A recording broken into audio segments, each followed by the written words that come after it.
Boker Tov. Today's Daf Yomi is Bava Basra Daf Chav Bava Basra 20, and today's Daf Yomi is dedicated for Shmira for the Chayalim, Matzah for the Shvuyim, and Yeshua for Am Yisrael in this difficult time. We're going to start on Daf Chav, 4 lines from the top. Gemara has been discussing a halacha that was stated by Rav Bar, that a halacha that comes from a brisa. In the Brisa, it tells us that if you have a space, and in this space you have a dead body, the dead body transmits tumah, ritual impurity, to everything in that space, called tumas ohel. Well, let's say you have another room next to it, the tumah won't go through unless there's a window, and the window is open to the size of a window. There are different types of windows, but the Gemara is working off of a standard window of 1 tefach. So then, however, if there's something there that limits the space, then if it makes it smaller than a tefach, then the tumah can't pass through. But Shmuel gave halacha that if there would be a rakik there, a thin wafer, since it was something that was going to be moved, then we view it as though it's not there, and therefore it's not limiting the space, and the tumah will pass through. So the Gemara challenges this halacha from Shmuel from a brisa. 4 lines from the top on Chaf Amud Aleph, Meisvei, Asavin Shetilshan Ve'inichan B'chalon. Let's say you have this grass that you removed from the ground and you put them in the window. O She'alu Me'alein B'chalonos, or if the grass just grew from the ground and was in the window, Umatlonios She'im Be'en Shalosh Al Shalosh, or let's say you have a scrap piece of fabric that's not 3 by 3 fingers.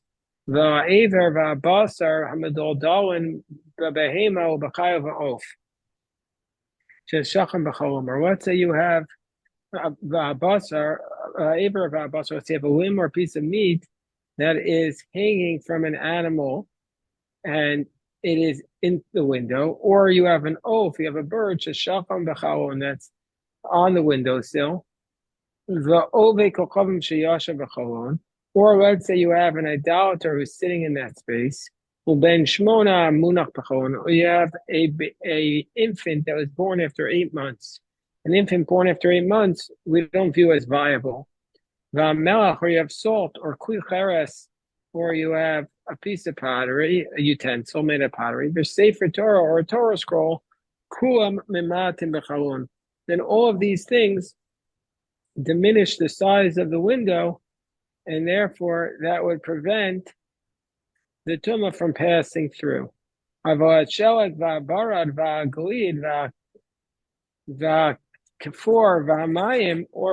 say you have snow or hail or ice or thinner ice or water. And since they're going to melt away, they're not going to diminish the window. So the Gemara says all this is a question on Shmuel, because all of the first part of the Brisa, these are things that the Brisa says that they diminish the space of the window, stop the tumah from going through. But all of these things are going to be removed, and so therefore they shouldn't diminish their space according to Shmuel. The Gemara goes through each of these cases. Says the Gemara, "V'ha'asavin chazu v'hemto," but isn't this grass? You're going to take it to feed to your animal. Versus Balfrosta. No, it's a poisonous grass. You're not going to feed it. Let's say the grass grew up on its own. Well, if that's the case, Kivin de Kashu a Kosel, Shakalu, since this grass is bad for the wall, it's going to ruin the wall, you're going to remove it. So it says Rabba Bekosel Chorba. No, we're talking about a wall that's already part of it ruins. You don't care if it gets ruined. Our Papa says that yishuv, even if it's a wall that you care about, it's part of a residence. But we're talking about a case where the vine, the grass vine, is not going, the ivy, whatever, is not going to ruin the wall because we're talking about a case where it's coming from more than 3 tvachim away and it's just leaning into the window space, so it's not ruining the window space. Matlonios, what about this piece of fabric. Kriya, Dulavusha. So why can't we say that you're going to use it for your garment as a patch? Gemara says, no, b'samirta. We're talking about a very, very thick piece of fabric, so it's not appropriate to use as a patch for a garment. Well, the Gemara says, but chazu umna, but isn't it still good to be used as basically for a bloodletter, that if it's such a thick piece of fabric, you can use it to put the blood in. So the Gemara says, no. Meaning to say you could use it as a bandage for the wound that you get from the bloodletting. Gemara says, no, we're talking about a riska. We're talking about a patch that's a piece of fabric that's very coarse, and so therefore it's not good to use as a bandage. Even riska, shein ban shalosh al shalosh, shein ban arba arba mibalei. So if it's a very coarse piece of fabric, then there's a different measurement. Why did the Brisa say that it doesn't have 3 fingers by 3 fingers? It should say it doesn't have 4 tefachim by 4 tefachim, which is typically the minimum size for the patch. That we would say is typically something that does not receive tumah. So the Gemara says, ke'ein riska. It's not an actual riska. It just has some of the qualities. Va'ever va'abasar. The aver va'abasar hamidoldolim bebehema b'chaya. And what about the case, says the Gemara, of the limb that's hanging from the peak from the animal, and it's in this space, and therefore we say it blocks it. But why? Arka va'azla. Why aren't we concerned that the animal could just get up and leave, and so therefore we shouldn't count it? So the Gemara says bikshura. Talking about an animal that's tied up. Well, shachala, you'll kill it. Well, you'll still remove it. Gemara says bitamei. I know it's non-kosher. Well, mazbalo anachri. Well, then you could just sell it to the idolaters who are allowed to eat it. The Gemara says bikahusha. In the case where the animal is measly, it's thin, nobody's going to want to eat it. Well, Gemara says, well, pasuk shadi leklavim. Well, still you could take it and throw it to the dogs. So the Gemara says, no, you're not going to throw it to the dogs to eat. You're not going to cut off the limb and throw it to the dogs. Keeping the ikat tsar balachayim lo avid. Since there's pain for the animal, you wouldn't do that. Theoretically, the Gemara could have asked, well, why don't you give the whole animal to the animal to eat? That's Tosfos' question. Tosfos says, Vim tomar ku behema shakav v'shadol klavim. So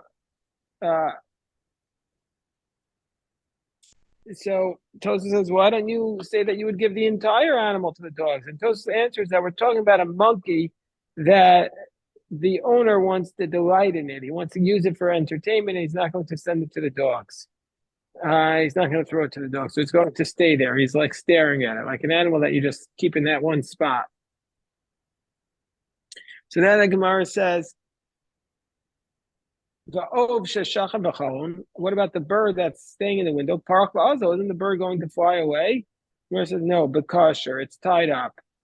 So then you could slaughter it. The Gemara says, betami, we're talking about a bird that's not kosher. Well, the Gemara says, well, why don't we say that you could sell it? B'toanisa. No, we're talking about a bird that's very, very skinny, and nobody would eat it. So the Gemara says, well, if that's the case, still, you could give it to the child as a present. The Gemara says, no, b'masreit. No, this is a bird. It's nasty. It scratches.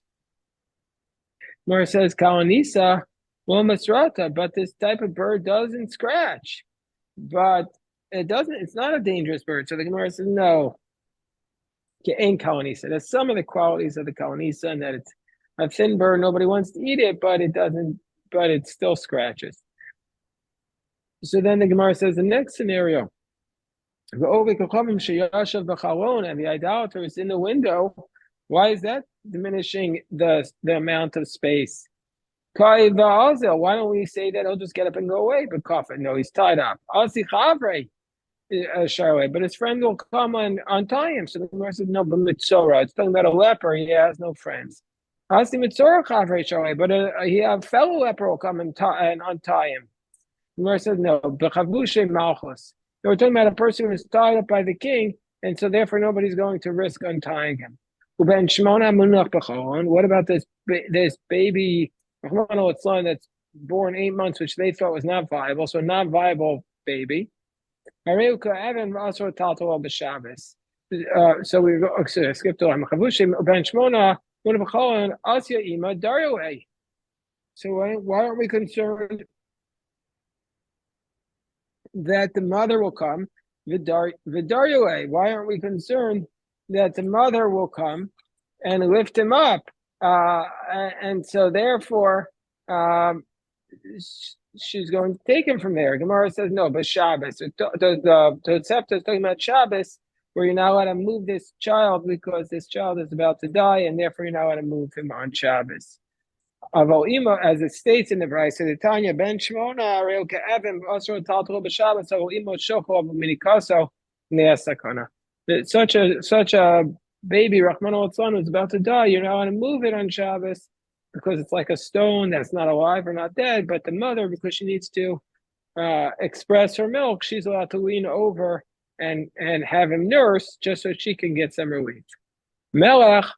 What about the salt? Why don't we say you're going to move the salt?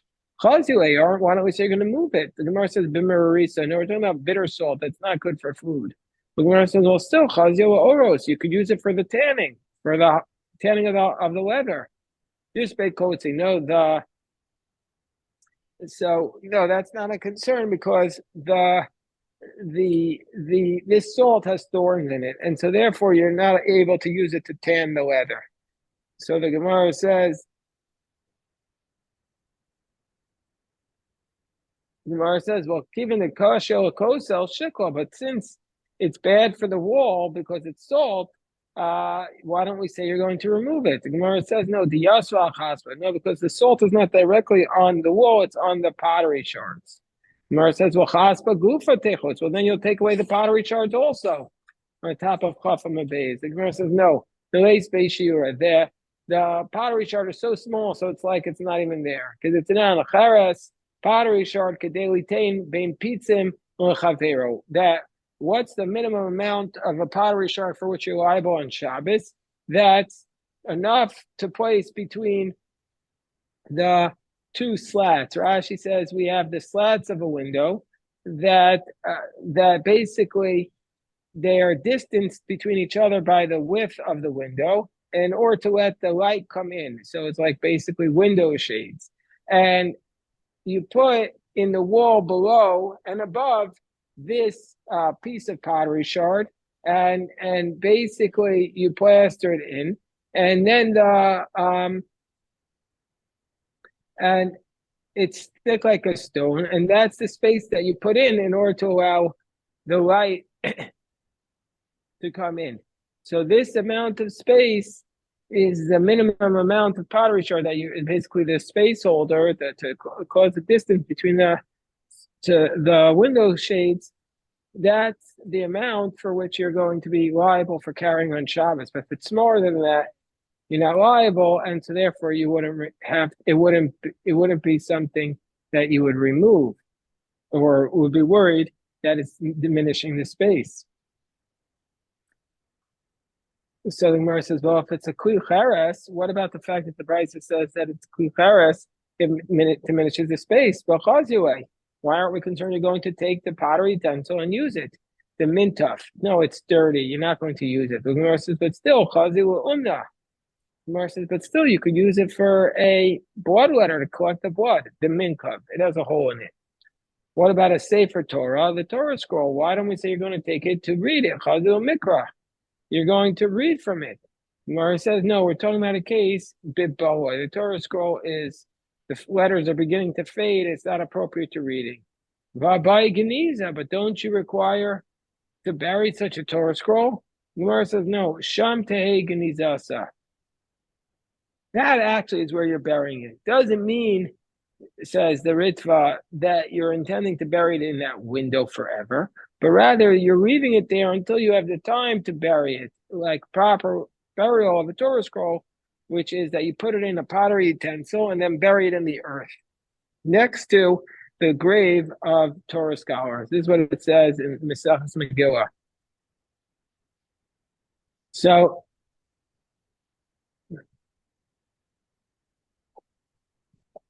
we see that this price is not a question on Shmuel.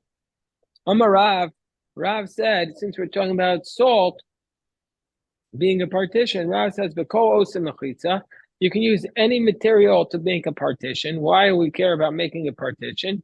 Either with respect to making a partition for the laws of Tumah, or Rabbeinu Gershom says for the laws of Shabbos, chutz mimelach v'ravav, with the exception of salt and fat. Shmuel says afilu melach. Shmuel says you can even use salt. And Amar Rav Papa v'lo pligi. And Rav Papa says they're actually not arguing. Haba melach stomis, haba melach istrokinis. One is with melach stomis. This is the salt that we know from Mesachas Chulin. This is the reason why you have to do mayim achronim, that you wash the water afterwards, because it's a very thick salt. And so therefore you have to wash your hands from it. So there you could build a mechitza from it. But the melch estrokinus, the thin salt, couldn't use to build a mechitza from. Osa Adam, Shnei Tzibore Melech, Umeniach Aleim Korah, Shamelech Me'amedes as a Korah. But now that Rabbah taught that a person who's in an alleyway and he wants to put up a beam to allow you to carry in the alleyway, he builds 2 piles of salt next to the walls of the alleyway, and he puts upon the beams, he puts upon these pillars of salt, he puts 2 beams of the alleyway upon them, and that's going to support, or he puts the each head of the beam on top of them, and that supports the salt from falling down. So so we see that that's a way that you're able to do that, because the salt keeps up the beam and the beam keeps the salt solidified. Then I feel melech hastrikinus. Then you could even use this thin salt to make a mechitza. It just depends whether or not you have a beam on top of it. Then we said in our Mishnah that marchikin es arechayim min ha-shechav gimel min ha-shechav shein arba min ha-rechav. You have to keep the millstone away from the wall of your friend, 3 from the shechav, which is the bottom of the millstone, and 4 from the rechav, which is the top. My timer, what's the problem? Mishum tiria. The problem is the basically the vibrations on the ground as a result of the millstone. That's the way. That's the way Rashi explains it. So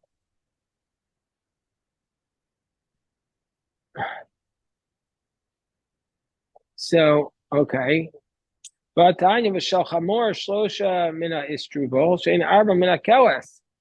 have a Gemara says, but we have a brisa that says that if the millstone would be moved by the donkey, you take them 3 tefachim away from the base, the istrubal, which is 4 from the keles, which is the part that you, like this downward spout, that you pour the wheat into the millstone with. And if you don't need to, if you're only doing it because of the vibration, hasam ma'atiria ika, with respect to the millstone that is basically operated by a donkey, what vibration is there? Ela mishum koah. So no, what we're talking about here, the concern is not the vibrations, but the donkey. So Rashi has 2 explanations. Some say this is the sound of the driving of the donkey, and some say it's a sound of the vibrations of the millstone. So the esatan or shlosha min hakilya shehein arba min hasafa.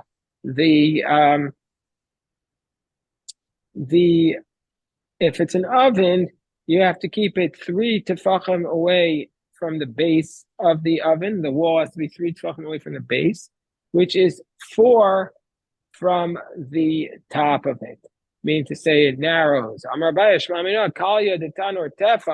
You see from here that the base is one tefach wider than the top of the oven. And and the reason why it matters is if you sell an oven, those are the dimensions. Lo yam says the Mishnah. Yamid adam taner b'toch habayis elam kein yesh al gaba gova arba amos. A person is not able to put an oven in his house unless he has on top of the oven a space of 4 amos until the roof. So, because otherwise it will burn the roof, and there's a person upstairs, and that person won't be able to live. Let's say you put the oven not on the ground floor, but on the top floor. You have to put underneath it a floor plaster made out of 3 tefachim, so you don't burn down the floor of the attic and go into the downstairs. Uvakira, and if it'll be a stove, it has to be a tefach. It has to be 1 hand breadth. It's less fire coming from the stove than from the oven. But nevertheless, even though these are the conditions in which you would be allowed to do it, if you ended up damaging as a result, mishalei mashahizik, you still have to pay, meaning you're allowed to do it, but if you cause the damage, you pay. Rabbi Shimon says no. Well, Rabbi Shimon says no. The reason why we give this code is because if you did the damage, you're exempt from having to pay. You're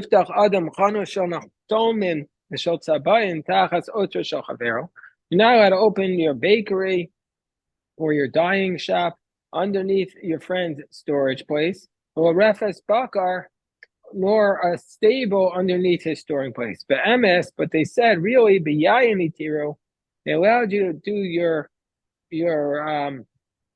bakery and your dyeing store if the guy upstairs is storing wine of a low refet bakar, but not if you have a stable, because the smoke will be good for the wine.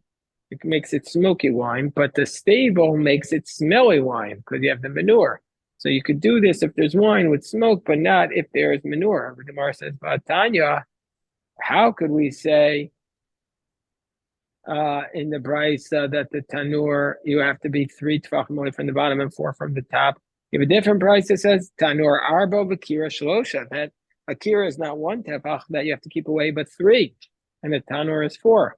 Amar Abaye kitanya hi, this brisa which says an oven is 4 and the kira is 3 is b'denachtomin. It's commercial grade bakery.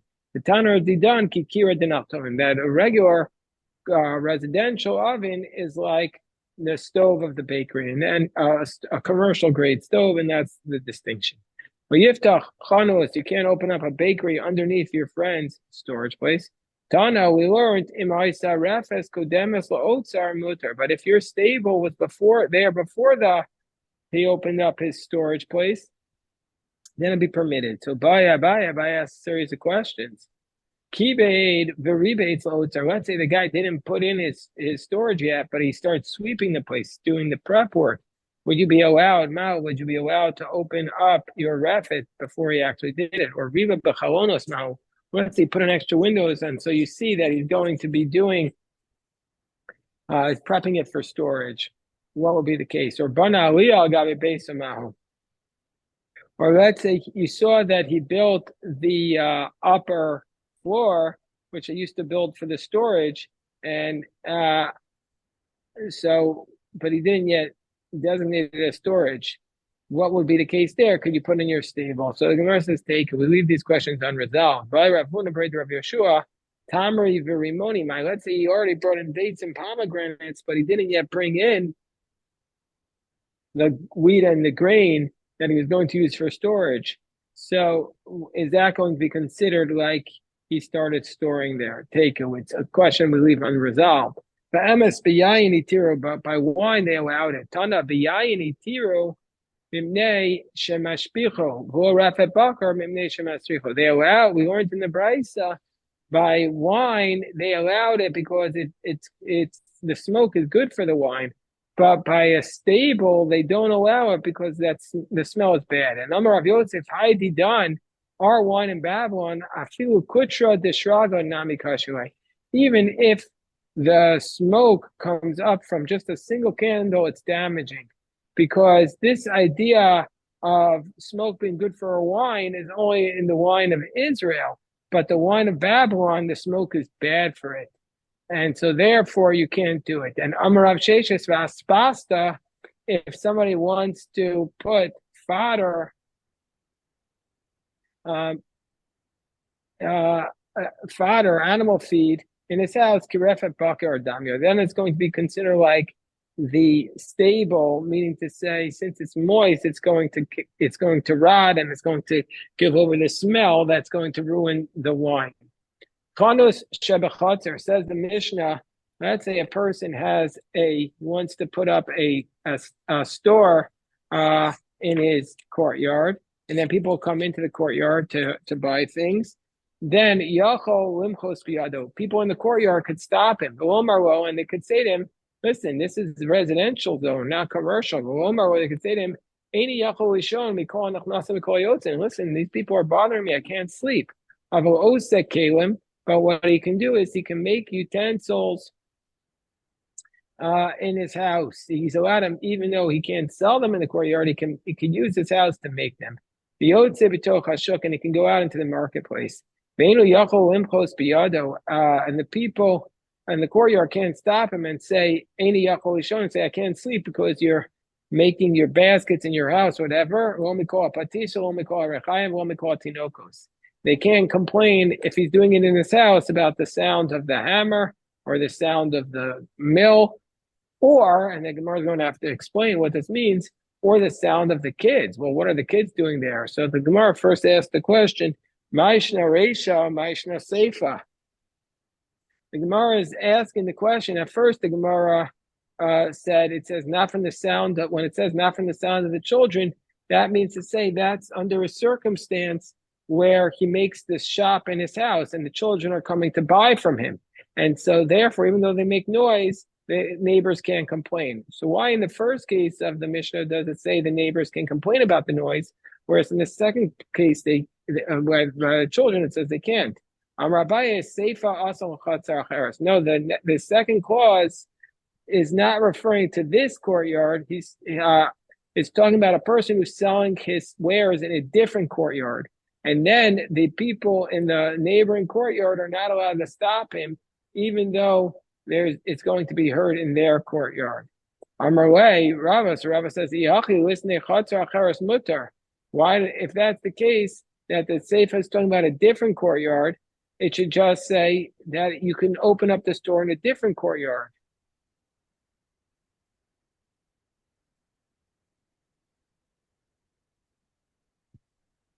Ela Marava, so Rava says, with this will stop. Seifa asan latinoko shel beis Rabban umitakanas Yoshua ben Gama ve'elach.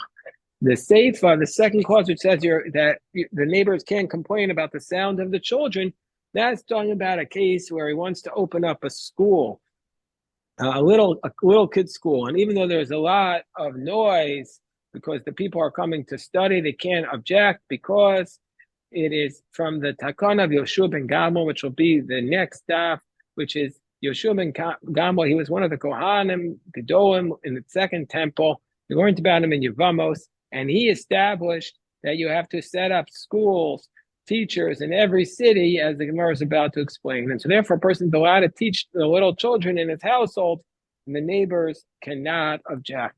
And that's how we'll stop today's daf. A big shkoyach to everybody. If you have questions, I'm happy to address.